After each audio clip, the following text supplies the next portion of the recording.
berkata, datanglah kerajaanmu sebenar. Datanglah itu, Yesus sedang mengajarkan kepada kita seberapa penting kita buat Allah di dalam diri kita. Nah itu dia. Seberapa khusus Allah di dalam diri kita. Seberapa spesialnya Tuhan bagi hidup kita. Nah itu, ketika kita berkata datanglah, Yesus sedang mengajarkan kepada kita, kepada para murid saat itu, bagaimana kita dapat menghormati Allah di atas segala-galanya. Amin. Yang menjadi persoalannya adalah kadang-kadang, atau bukan kadang-kadang, banyak kali orang Kristen itu tidak menempatkan Allah pada posisi yang tepat. Menempatkan Allah itu pada posisi yang seperti tadi diundang, datang ya datang, enggak juga enggak apa-apa. Tapi kalau seseorang yang sungguh-sungguh menempatkan Allah pada posisinya yang terbaik, maka dia akan memohon dengan kesungguhan hati. Jadi pertanyaannya, apa yang dimaksud oleh Tuhan Yesus tentang perkataan datanglah ini adalah seberapa pentingkah Tuhan dalam hidupmu? Ya, seberapa spesialnya Tuhan di dalam dirimu. Permohonan dan undangan khusus lazimnya diberikan kepada orang-orang yang kita anggap penting, betul ya? Seperti perumpamaan saya tadi. Seberapa hormat dan kagumnya kita pada pribadi Allah akan sangat menentukan kekuatan kita untuk mengiringnya. Seberapa penting Allah bagi kita akan mempengaruhi kerohanian kita. Kalau Anda menempatkan Allah pada posisi penting, Anda akan mendapatkan pengalaman kerohanian yang baik dengan Allah. Sebab di dalam Matius pasal yang ke-6 ayat 21 dia bilang begini. Karena di mana hartamu berada, di situ hatimu berada. Di mana hartamu berada, di situ hatimu berada. Artinya apa, saudara? Kalau kita membuat Allah menjadi harta kita, hati kita ada di situ. Ketika kita memposisikan atau menempatkan Allah menjadi pribadi yang sangat berharga, yang sangat kita hormati, maka hal-hal yang jasmani akan tersingkir dengan sendirinya. Ketika kita membuat Allah menjadi harta yang paling mahal dan penting, sangat berharga, maka kepentingan-kepentingan dunia yang sifatnya lahiriah akan tergeser dengan sendirinya. Sosok Yesus bagi orang banyak menjadi begitu penting karena mereka mau menjadikan Yesus jadi raja. Nih, sejarahnya begini. Ketika Yesus berkata, "Akulah roti hidup," ya kan ya? "Akulah roti hidup, barang siapa yang akan makan dari roti hidup itu, kamu tidak akan mati tapi hidup." Lalu mereka mulai berpikir, Yesus roti hidup, bapaknya aja kita tahu si Yusuf, si tukang kayu. Yang kami perlukan sekarang adalah raja. Sehingga ketika Yesus berkata demikian, orang banyak itu yang ribuan, ya, 5.000 orang, tidak termasuk wanita, tidak termasuk anak-anak, itu mundur semuanya. Yang tinggal siapa? 12 murid. Karena kenapa? Mereka memposisikan Yesus sebagai sosok yang hanya akan mencukupkan mereka secara fisik. Sehingga ketika kebutuhan itu tidak terpenuhi, mereka meninggalkan Yesus. Jadi kepentingan mereka untuk mengiring Yesus hanya sebatas perut mereka saja. Nah, yang jadi pertanyaannya buat kita hari ini. Di mana posisi Yesus dalam hidup imanmu? Apakah dia hanya sebagai sosok pribadi yang akan mencukupkan makan minum kita? Kalau hanya sekedar itu, satu kali ketika engkau tidak mengalami mukjizat, engkau akan undur dari Tuhan. Betul apa betul? Kalau hanya kita membuat Yesus itu posisinya sebagai Allah yang menyembuhkan, saat kita sakit, kita tidak sembuh, kita akan undur dari pengiringan kepada Yesus. Kalau kita memposisikan Yesus hanya sebagai sumber makan minum kita, ketika kita dalam keadaan kurang, kita akan undur dari Yesus. Dan banyak kenyataan yang begitu, saudara. Ketika dompetnya berisi, mereka begitu girang mengikuti Yesus. Tapi ketika dompetnya kosong, mereka tidak akan mengikuti Yesus. Karena kenapa? Mereka menempatkan Yesus pada posisi kebutuhan jasmani. Firman Allah mau datang kepada kita hari ini, kepada seluruh sidang jemaat Allah di GSJA, LPG. Bagaimana Anda harus mengalami yang namanya terobosan kerohanian, menempatkan Allah penting bagi diri kita, bukan karena Dia akan mencukupkan segala kebutuhan kita, tapi karena kita tahu Dia adalah penyelamat jiwa kita. Amin.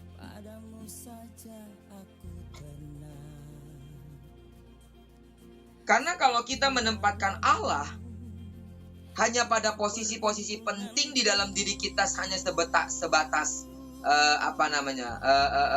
makan minum kita. Saya mau kasih tahu begini, saudara, bahwa sebenarnya Yesus tidak terlalu memperdulikan apa yang kita makan, apa yang kita pakai, apa yang kita minum. Itu bukan sesuatu yang penting bagi Yesus. Sekali lagi, urusan makan, minum, pakaian, kontrakan rumah, mobil, apalagi jabatan, itu tidak terlalu penting bagi Allah.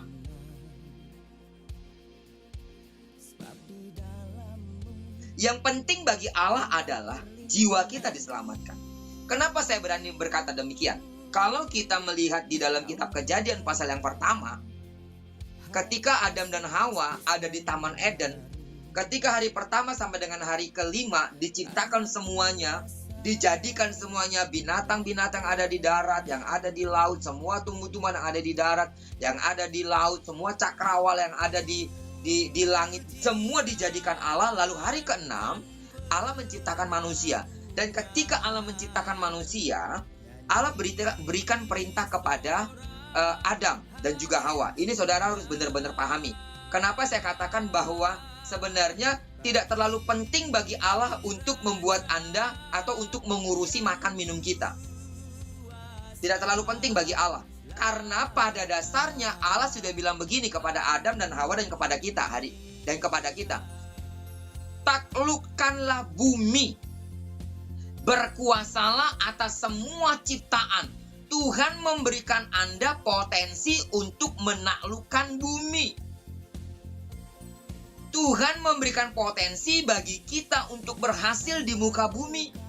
Yang jadi persoalannya, banyak orang tidak mau menggunakan potensi itu. Ngerti, saudara? Ada orang yang hidupnya begitu malas. Ada orang yang hidupnya enggak survive gitu. Enggak berjuang dengan hebat dengan hidupnya.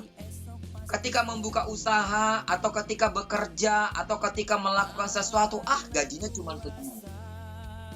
Keuntungan cuma kecil. Saya cuma mendapatkan penghasilan hari ini. Kita tidak fight gitu. Kita tidak survive, kita tidak berjuang dengan sepenuhnya tentang hidup kita. Padahal sebenarnya Tuhan sudah bilang apa? Taklukkan bumi. Yang namanya menaklukkan itu dibutuhkan kegigihan, loh, saudara. Artinya kalau kita hidup gigih di dunia ini, Anda pasti kaya kok. Betul nggak? Kalau Anda betul-betul gigih, bangun pagi, ya kan ya? Sampai orang bilang jangan sampai jangan sampai ayam berkokok, nanti rezekinya dipatok ayam, kan gitu kan? Bener nggak? Ya kan? Jangan bangun kesiangan, nanti jadi rezekinya dipatok ayam. Artinya kalau bangun pagi-pagi, rezeki itu pasti ada. Tapi kadang-kadang bantal guling kita, itu lebih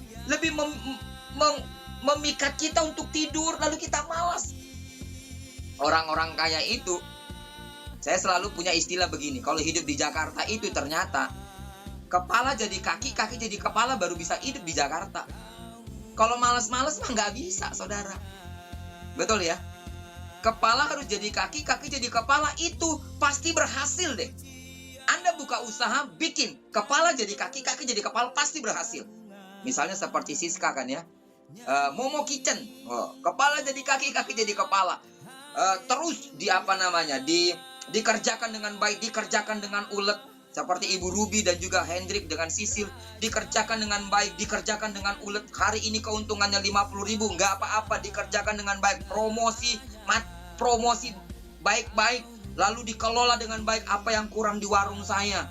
Apakah cara pelayanan saya kurang, cara menyambut orang kurang, cara mengkomunikasikan sesuatu kurang? Kalau itu dipelajari, makanya kan ada 10 tips hidup berhasil, 10 tips menjalankan sebuah usaha, 3 tips menjalankan membuka sebuah usaha. Karena kenapa? Kalau seseorang menjalankan tips-tips itu, orang itu pasti bisa berhasil. Jadi sekali lagi, kalau Tuhan tidak mau, Tuhan itu sudah tidak mau dipusingkan dengan semua itu. Asal Anda dan saya giat bekerja, keberhasilan akan ada, benar nggak? Yang jadi persoalannya sekarang, kita itu bisa memposisikan Allah sebagai sumber segala-galanya nggak dalam diri kita.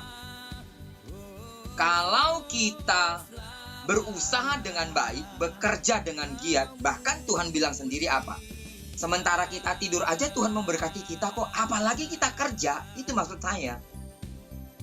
Jadi jangan sampai kita terbalik memikirkan Allah hanya sebatas perut kita, hanya sebatas kebutuhan kita, jangan. Itu sebabnya Yesus bilang apa? Kalau engkau mencari dahulu kerajaan Allah serta kebenarannya, aku akan menambahkan. Itu semua akan jadi tambahan. Karena kenapa? Pasti kalau orang-orang yang sudah ada di dalam Kristus, dia sanggup menaklukkan dunia ini. Amin. Jangan lihat keberhasilan orang saat ini. Jangan lihat orang itu sudah punya rumah gedongan. Ya mungkin karena memang itu punya warisan dari orang tuanya. Iya kan ya? Jangan lihat orang berhasil sekarang, tapi lihat dulu dia kayak apa, gitu loh. Sejarahnya dia seperti apa. Taklukkanlah bumi. Saya mau seluruh sidang jemaat Allah, seluruh sidang jemaat di LPG, ayo taklukkan bumi ini dengan kreativitas kita, dengan daya kemampuan kita, dengan semangat kita. Biar masa pandemi, biar masa COVID tetap produktif. Produktif di masa pandemi. Wah. 10 tips produktif di masa pandemi. Kalau Anda lihat itu di YouTube pasti banyak itu. Buka usaha ini, buka usaha itu. Karena kenapa? Karena memang Tuhan juga sudah katakan itu, kita harus menaklukkan bumi ini. Yang jadi persoalannya, kita kembali kepada topik tadi. Datanglah kerajaanmu. Di mana posisi Allah di dalam hidupmu sekarang? Amin. Di mana posisi Allah dalam hidupmu sekarang? Kerajaan yang dimaksud, kita balik kedua. Kalau datanglah itu berarti kita menempatkan Allah pada posisinya. Pengagungan kita seperti minggu lalu juga, yaitu menempatkan Allah pada posisi yang tepat. Yang kedua yang kita bahas saat ini adalah kerajaan. Kerajaan seperti apa? Saya tadi kembali. Yang dimaksud oleh orang-orang Israel kerajaan fisik. Tapi kerajaan yang dimaksud oleh Yesus bukan kerajaan fisik. Kerajaan yang dimaksud oleh Yesus dijelaskan oleh Rasul Paulus di dalam kitab Roma. Dikatakan begini, saudara. Bentar ya, saya lihat. Di dalam kitab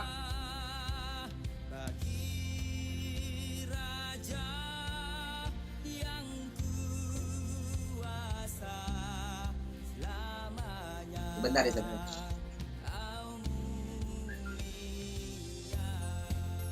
Oke.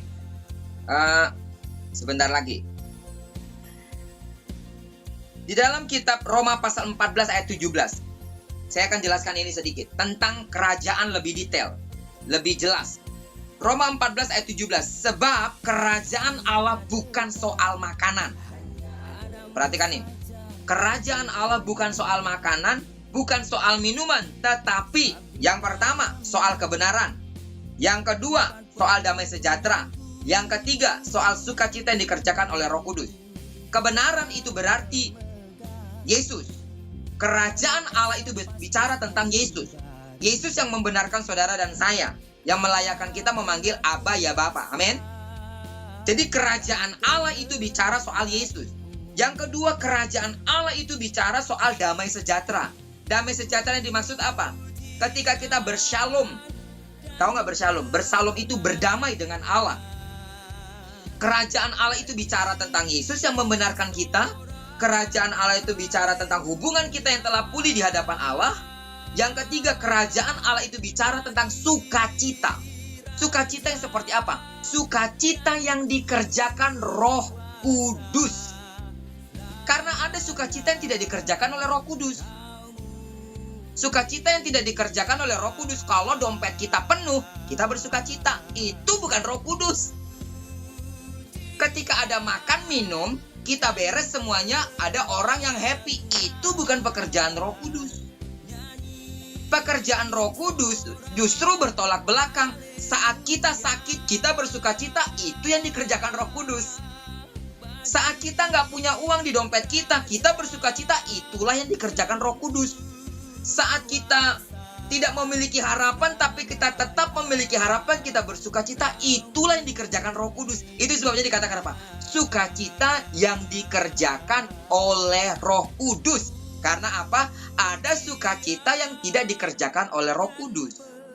Sukacitanya itu punya mobil, punya rumah, punya harta, punya istri, punya anak, semuanya baik-baik. Ada orang yang bersukacita, dan itu dunia bisa dapatkan. Tapi yang tidak bisa didapatkan oleh orang-orang di luar Kristus adalah ketika kita kurang, kita tetap bersukacita. Artinya kita nggak bisa diramal orang gitu. Aku tahu nih, Pak Joner nggak punya duit nih. Kenapa? Karena senyumnya begitu tuh. Kalau punya duit, dia senyumnya nggak begitu. Misalnya kan, saya tahu nih Pak Marlan ini lagi banyak duit nih. Kenapa Pak Joner? Ya karena biasanya kalau dia nggak punya duit, senyumnya beda. Punya duit, senyumnya beda. Gitu. Ya, bisa diramal gitu loh saudara. Kalau kita ada bersama-sama dengan Roh Kudus, kita nggak bisa diramal orang. Kita punya duit, nggak punya duit, tetap aja senyum. Orang nggak bisa meramal kita lagi sakit atau tidak, karena kita tetap happy gitu loh saudara. Orang nggak bisa tahu kita punya masalah atau tidak, karena kita tahu Roh Kudus memampukan kita untuk menghadapi semuanya. Jadi kalau Anda masih bisa diramal orang, kalau Anda masih bisa dibaca orang, nggak tahu nih Mama Morel ini sedang suntuk nih, lihat aja tuh mukanya, gitu kan? Itu berarti Roh Kudusnya belum full tuh. Tapi kalau seseorang ya kan, kalau misalnya orang papasan dengan B, papasan dengan Siska, papasan dengan Yohanes, lalu orang nggak bisa lihat ini B ini sedang punya duit apa enggak ya? Kenapa? Saya pengen pinjam duit sama dia. Tapi kok kayaknya auranya beda. Jangan-jangan dia nggak punya duit. Nah gitu. Kalau udah auranya bisa dibaca, wah, orang nggak pernah tahu saudara. Orang nggak pernah tahu saya punya duit apa enggak. Sehingga banyak orang datang ke sini kan, Pak Joner boleh pinjam duitnya. Padahal kita nggak punya duit. Orang nggak tahu kalau kita nggak punya duit gitu. Orang nggak bisa ramal kita gitu. Pak Joner sehat, puji Tuhan kan gitu kan. Orang nggak bisa tahu. Orang nggak tahu kalau kita itu. Orang-orang selalu bilang begini. Teman-teman pendeta selalu bilang gini. Kalau ketemu sama Joner ini, selalu spiritnya itu ada pada kita. Dia nggak tahu kita sedang bergumul tentang uang kontrakan gereja kan. Orang nggak tahu gimana Pak Joner pelayanan luar biasa pastinya. Orang nggak tahu kita sedang bergumul tentang itu. Karena kenapa? Biasanya naturnya gitu. Kalau kita hidup bersama Roh Kudus, orang-orang nggak bisa ramal kita punya duit, kita punya masalah, kita sakit atau apa. Semuanya. Berapa semuanya? Karena kita tahu Tuhan bersama-sama dengan kita. Jadi kerajaan Allah itu bukan soal urusan perut, tapi kerajaan Allah itu adalah soal bicara. Sukacita kita tidak lagi berdasarkan lahiriah. Tidak lagi berdasarkan dompet kita berisi atau tidak. Tidak lagi berdasarkan kita punya sesuatu yang patut kita banggakan atau tidak. Tapi sukacita kita berdasarkan pada hidupku telah diselamatkan oleh Yesus. Amin. Mungkin saudara bilang begini, Pak Pendeta, Pak Joner, realistislah tentang hidup. Kita butuh makan kok. Betul, saya juga butuh makan. Realistislah tentang hidup, Pak Joner. Kita butuh pakaian kok. Betul. Tapi kan seperti yang saya katakan tadi, Anda dan saya punya potensi untuk menaklukkan bumi. Saudara, beberapa di lampu merah daerah Sunter tuh kalau saya jemput istri saya, saking dia ingin menaklukkan hidupnya, buminya, rela tuh ngecat badannya. Pernah lihat nggak? Dicat semua badannya pakai warna perak. Lalu dia nyanyi-nyanyi. Lalu dia minta-minta. Ini salah satu cara dia menaklukkan buminya loh saudara. Anda bekerja dengan giat, itu Anda sedang menaklukkan bumi Anda. Amin. Anda berdagang, berusaha dengan baik, ya kan, seperti Siska, seperti siapa lagi tadi? Seperti Bu Ruby dengan anak-anaknya membuka usaha. Ketika kita survive di situ, Anda sedang menaklukkan bumi Anda. Yang jadi persoalannya kadang-kadang kita nggak kuat untuk menghadapinya gitu. Nah, perlu buat kita sekarang, sidang jemaat Tuhan, tetap survive. Amin. Taklukkan bumimu. Apalagi Kristus ada bersama-sama dengan kita. Jadi, kesimpulannya, saya ingin memberikan kesimpulan dalam 2 pertanyaan. Yang pertama, kalimat datanglah kerajaanmu. Yang pertama, sudahkah sidang jemaat Tuhan menempatkan Allah pada posisi penting di dalam dirimu? Ataukah kita menempatkan Allah pada posisi urusan perut kita saja? Yang kedua adalah kerajaan Allah itu tidak bicara soal hal-hal lahiriah, tapi soal kebenaran, diperdamaikan dengan Bapa di sorga.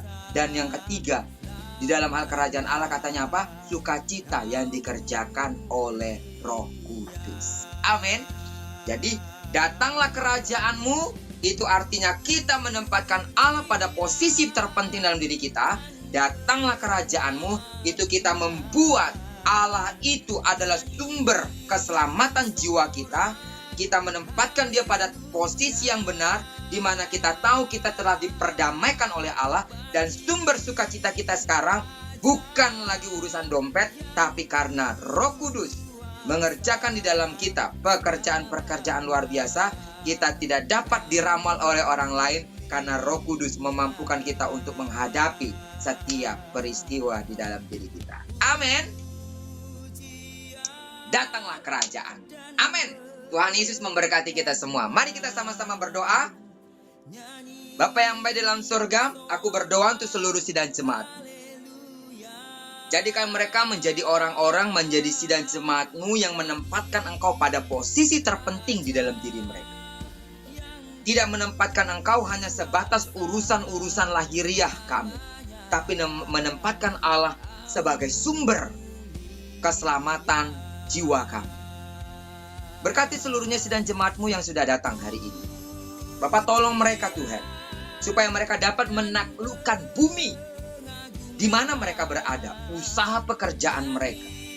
Mereka yang bekerja di kantor, mereka yang mengajar, mereka yang membuat usaha dagang. Tuhan, tolong supaya mereka dapat mengerjakan semuanya dengan baik. Mereka yang supir online, Tuhan tolong supaya mereka bisa kuat, survive di dalam pekerjaan-pekerjaan mereka. Karena dengan demikian yang Kau berkata, segala keberhasilan menjadi bagian kami. Namun di atas semuanya itu, yang menjadi fokus kami sekarang adalah Tuhan, kami menempatkan Engkau pada posisi yang terbaik di dalam diri kami. Berkati sidang jemaat-Mu yang sudah mendengarkan firman-Mu hari ini. Sampai selesai menyampaikannya, namun Roh Kudus Engkau tidak pernah selesai. Dalam nama Yesus kami berdoa. Sama-sama kita katakan amin. Amin. Tuhan memberkati kita. Oke, sekali lagi selamat hari Minggu. Saya